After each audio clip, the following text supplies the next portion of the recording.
Bismillahirrahmanirrahim. Assalamualaikum warahmatullahi wabarakatuh. Alhamdulillahirrabbilalamin. Wabihi nasta'in wa ala umri dunia waddin.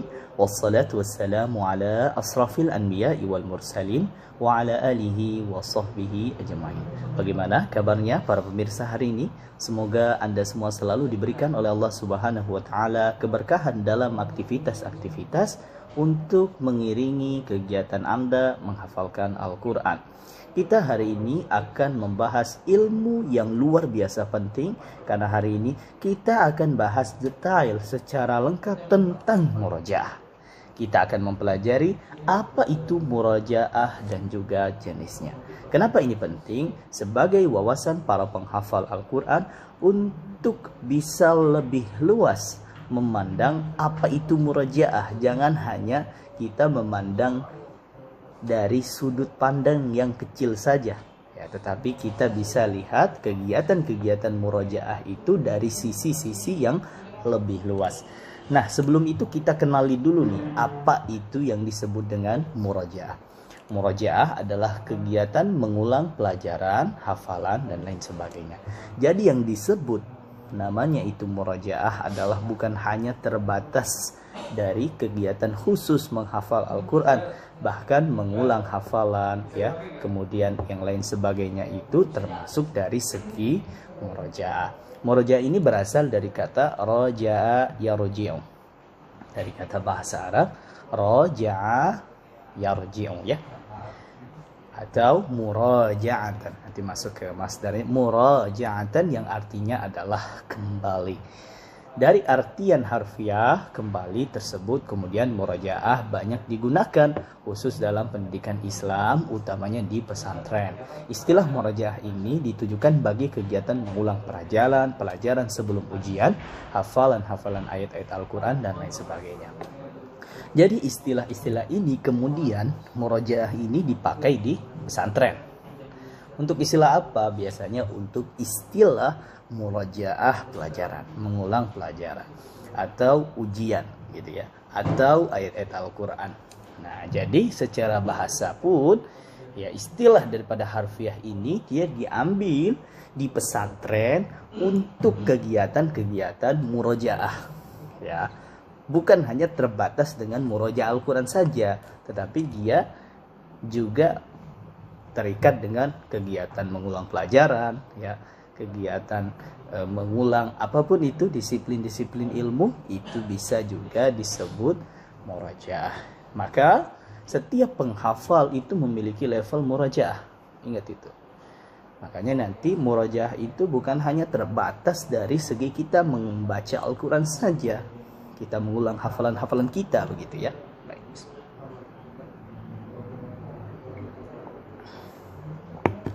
Tetapi apa? Tetapi juga ya dia lebih tinggi lagi, ya. Bukan hanya kita mengulang hafalan kita dengan Al-Quran saja, tetapi dia juga bisa nanti murajaah di dalam sholat, ya kan? Murajaah dengan tafsir. Ya, makanya di sini ketentuannya adalah semakin tinggi levelnya, semakin berbeda cara murajaahnya.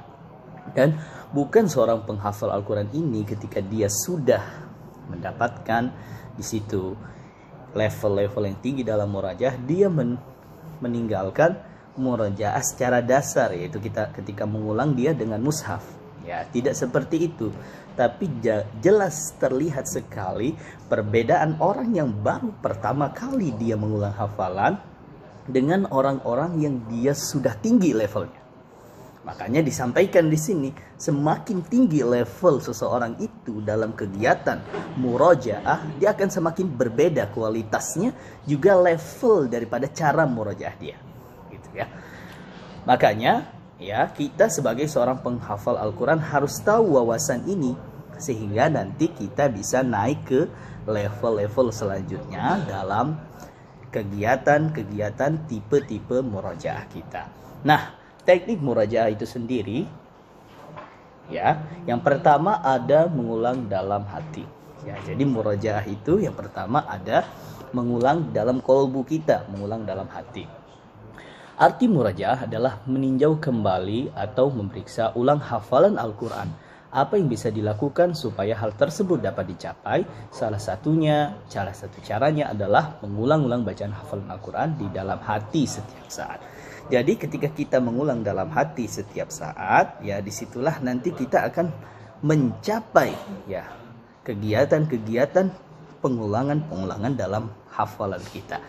Setiap saat hafalan atau bacaan Al-Quran dalam hati tanpa harus dihafalkan. Jadi setiap saat itu ya kita bisa mendapatkan kesempatan untuk membaca Al-Quran tanpa kita melafalkannya. Cukup kita melafalkan dalam kolbu kita, ya dalam hati kita. Tujuan dari pengulangan bacaan dalam hati tersebut yaitu untuk memelihara dan menguatkan ingatan tentang hafalan Al-Quran. Jadi tujuannya apa murojaah dalam hati ini? Tujuannya adalah untuk menguatkan dari sisi tingkatan hafalan, ya, ingatan hafalan. Sehingga dengan begitu para hafiz dan calon hafiz terhindar dari lupa. Jadi kalau kita mengulang dalam kolbu kita, itu tujuannya apa? Tujuannya adalah menguatkan dalam ingatan kita. Luar biasa ya. Kita ini dalam hati kita itu ada mulut yang bisa berbicara, dan di situ kita bisa gunakan untuk murojaah. Luar biasa. Itu teknik yang pertama. Yang kedua, ada mengulang secara lisan. Nah, yang sesuai dengan nutqi, mengulang secara lisan, murojaah juga dapat dilakukan dengan senantiasa melafalkan bacaan Al-Quran dimanapun berada. Jika mengulang-ulang dalam hati bermanfaat untuk menguatkan ingatan hafalan Al-Quran, maka mengulang dengan lisan berguna untuk melatih pendengaran. Jadi ketika tadi seorang penghafal Al-Quran dia memurojaah hafalannya, dia sudah menguatkan dari sisi kekuatan kemungkinan hafalan. Kemudian ketika dia mengulang secara lisan, dia akan menguatkan dari sisi pendengarannya, ya. Maka mengulang dengan lisan berguna untuk melatih pendengaran. Selain itu, kita juga bisa melatih lisan supaya benar dalam membaca dan mengucapkan ayat-ayat Al-Quran. Ini poin yang kedua. Poin yang pertama, dia memperbagus pendengaran. Poin yang kedua adalah apa? Dia bisa mengucapkan ayat-ayat itu secara baik. Jadi kalau dalam kolbu kan kita nggak bisa membentuk makhraj. Tapi kalau kita murojaah dengan lisan kita, kita membentuk makhraj, membentuk ketajaman makhraj yang akhirnya ketika kita membaca, kemudian selanjutnya kita bisa membaca lebih tartil, ya, itu mengulang secara lisan.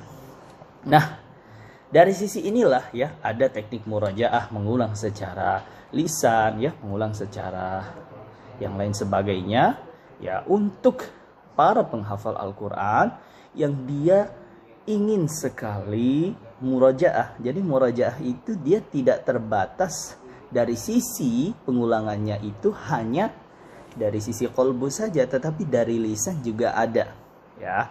Bahkan nanti kalau kita belajar tipe-tipe murojaah itu ada 13, ya.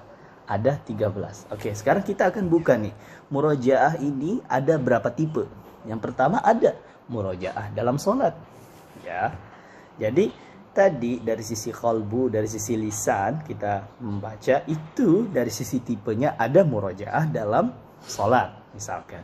Artinya seorang hafiz dapat mengulang hafalan Al-Quran melalui sholat yang dilakukannya. Bacaan ayat diulang-ulang saat mengerjakan sholat wajib maupun sunnah, sehingga hafalan tersebut tidak akan lupa dari sisi ingatan. Dia bisa murojaah dalam sholat. Ya, contohnya dia murojaah di waktu sholat duha, sholat tahajud, ataupun sholat-sholat yang lain. Dia bisa murojaah dalam sholat, sehingga hafalannya ini sangat kuat. Dia bisa atur di situ. Sholat zuhur dia baca apa, sholat yang lainnya, ya, sholat-sholat sunnah dia bisa atur di situ untuk kegiatan dia murojaah. Ya, ini murojaah dalam sholat, dan biasanya kualitas yang seperti ini hafalannya sudah luar biasa bagus. Ada juga murojaah yang sering kita lihat, yaitu murojaah bin nafsi, ya. Seorang penghafal Al-Quran untuk menjaga hafalan bacaannya dapat mencari metode maupun teknik yang paling tepat bagi dirinya sendiri. Kita mau murojaah apapun itu, dia sangat terikat dengan tipe ini, tipe murojaah bin nafsi, murojaah dengan dirinya sendiri. Mau dengan tipe apa? Ya, dengan tipe diulang-ulang, dengan tipe si praktis misalkan, itu nggak ada masalah, ya. Tapi masih termasuk ke dalam tipe murojaah bin nafsi. Oke. Nah, murojaah bin nafsi ini banyak sekali cara yang dapat kita lakukan. Apa teknik yang dirasa tepat bagi dirinya untuk mengulang kembali bacaan dan hafalan surah-surah Al-Quran? Apa saja yang paling tepat untuk dia? Bagaimana dia murojaah secara pribadinya itu dalam kegiatan menghafal Al-Quran yang bisa baik untuk kegiatan hafalannya?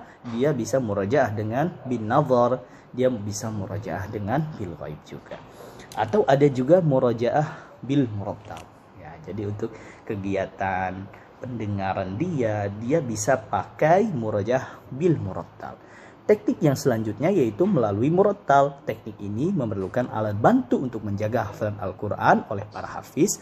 Alat bantu yang dimaksud adalah merupakan seperti CD, ya, MP3, atau Quran digital, Quran pen, ya, dan sejenisnya. Teknik murattal ini bisa dilakukan para hafiz saat berada di mana saja dan kapan saja. Lagi mengendarai, dia setel di situ di mobilnya, dia murojaah. Lagi memasak, dia setel MP3-nya, murojaah. Dan murojaah teknik ini, dia nggak perlu mengucapkan, dia cukup mendengarkan saja. Ya, ini namanya murojaah bil murattal. Ada juga murojaah misalkan dengan ma'al asdiqa. Ya, jadi murojaahnya bareng teman. Teknik lainnya adalah meninjau kembali hafalan dan hafalan Al-Quran bersama teman lainnya. Jadi dia ikutkan di situ dengan teman yang lainnya. Dia ikutkan, dia pilih temannya, partner murojaahnya, dia murojaah dengan temannya. Dan itu nggak ada masalah, bagus. Untuk apa? Dari segi ketika dia murojaah, temannya ini nanti dia bisa membetulkan hafalan yang salah gitu ya. Kamu bisa saling bergantian dengan teman yang lain untuk mendengarkan hafalan ayat sehingga bisa diketahui apakah bacaan sudah betul atau belum. Bisa bergantian teman itu. Ganti-gantian, betulin hafalannya. Oh, hafalan saya sudah benar belum nih? Temanku dilihat, disimak, ternyata ada yang salah di bagian sini, di bagian sini. Itulah manfaatnya murojaah dengan kawan. Ya, jadi murojaah dengan dalam sholat, murojaah dengan sendiri, murojaah dengan murattal, murojaah ma'al asdiqa, ada benefitnya masing-masing. Ya, kita harus luas, cara pandang kita harus luas dengan murojaah. Bahkan ada juga nanti murojaah ma'al mudaris misalkan di sini. Ya, teknik ini dapat juga dilakukan bersama guru, minta bantuan kepada guru untuk memeriksa apakah hafalan dan bacaan ayat Al-Quran itu sudah benar atau belum. Keuntungannya jika masih ada kesalahan, maka guru akan membantu memberitahu bagaimana bacaan yang benar. Jadi guru itu biasa kita ajak murojaah, ya. Ustadz, misalkan saya pingin murojaah dengan Ustadz, nggak apa-apa. Ya. Itu akan memperbagus dari sisi kekuatan hafalan. Sehingga nanti kalau ada hafalan yang salah, guru itu langsung membetulkan biasanya. Dan itu luar biasa bagus sekali bagi para penghafal Al-Quran. Atau ada juga murojaah birraqam misalkan. Ya. Teknik murojaah raqam adalah teknik murojaah dengan menyebutkan nomor ayatnya. Contoh, ya, Al-Baqarah ayat 25 sebutkan. Itu murojaah. Wa basyiril ladina aman. Al-Baqarah ayat berapa lagi nih?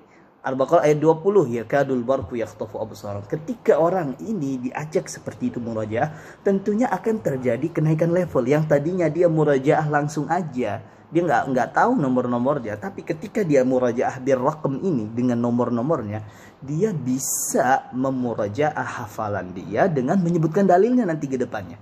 Contoh, kalau dia ingin mengeluarkan dalil sesuatu, dia bisa keluarkan dengan ayatnya karena dia murojaah dengan nomornya. Menaikkan level murojaah ke tingkatan yang lebih tinggi. Baik, bismillah. Baik, ini murojaah secara raqam, secara nomor ayat. Ada juga nanti murojaah bitafsir misalkan. Ya, dia murojaah secara tafsir. Teknik murojaah ini digunakan untuk memurojaah hafalan berikut tafsirnya, mulai dari tafsir fikih, tafsir ahkam, tafsir hadis, tafsir fi mufradat Al-Quran. Dengan murojaah teknik ini tentu akan memperluas wawasan terhadap ayat-ayat Al-Quran. Jadi murojaah bit tafsir ini tentunya akan memperluas dari segi wawasan dia. Yang tadinya dia penghafal Al-Quran ini dia hanya terbatas melihat ayat dengan ilmunya, tapi dengan dia murojaah tafsir dia tambah wawasan ilmunya, dia bisa melihat ayat ini dari sisi tafsir-tafsirnya. Ini salah satu murojaah tingkat level di atas ya, murojaah tafsir. Atau juga bisa murojaah yang ke-8, murojaah bil amal misalkan.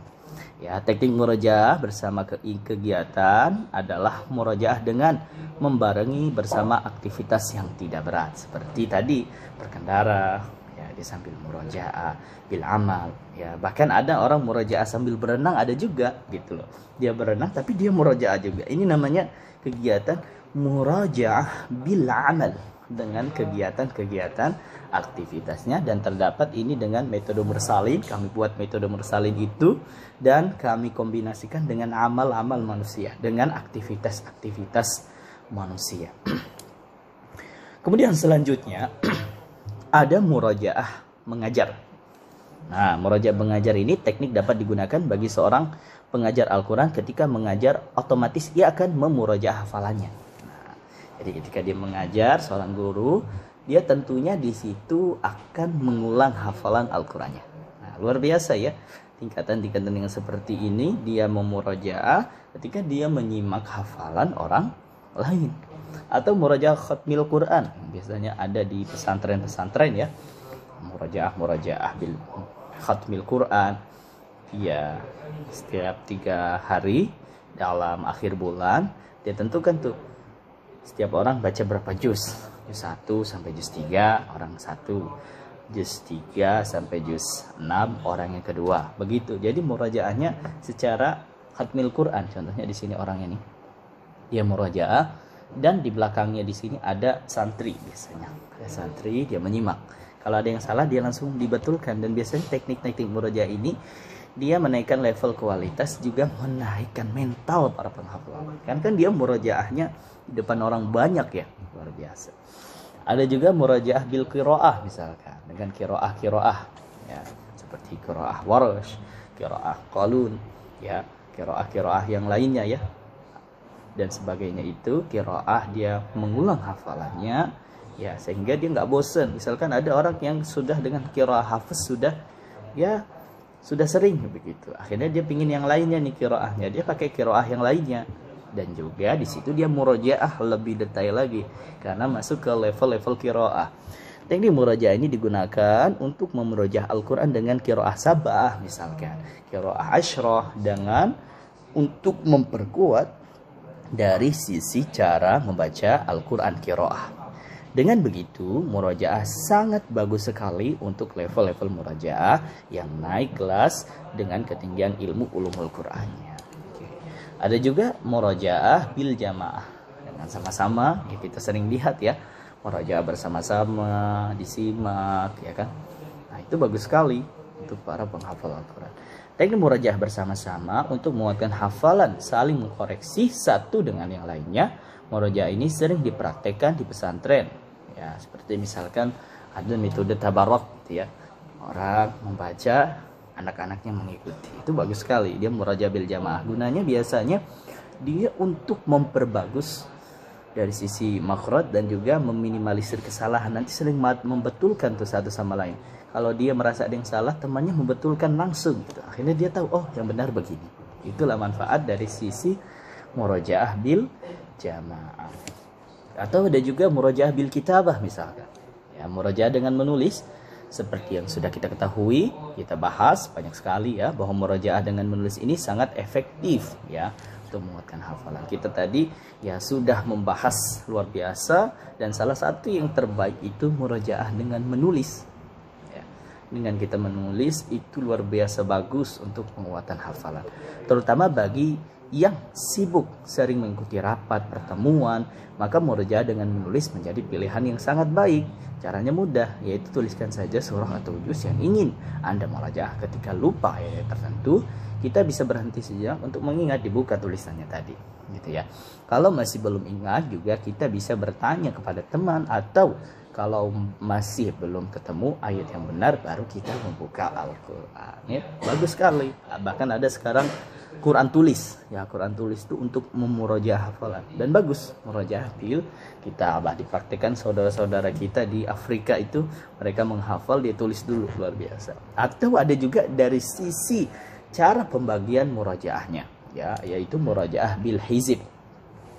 Disebutkan dalam hadis riwayat Ahmad, sa'altu ashab Rasulillah sallallahu alaihi wasallam kaifa yuhazzabuna al-Qur'an qalu thalatha, ya, yuhazzabuna al-Qur'an qalu thalatha, thalathun wa khamsun wa sab'un wa tis'un wa 11 wa thulatha 'ashar wa hizbul mufassal min qaf hatta yuhtam.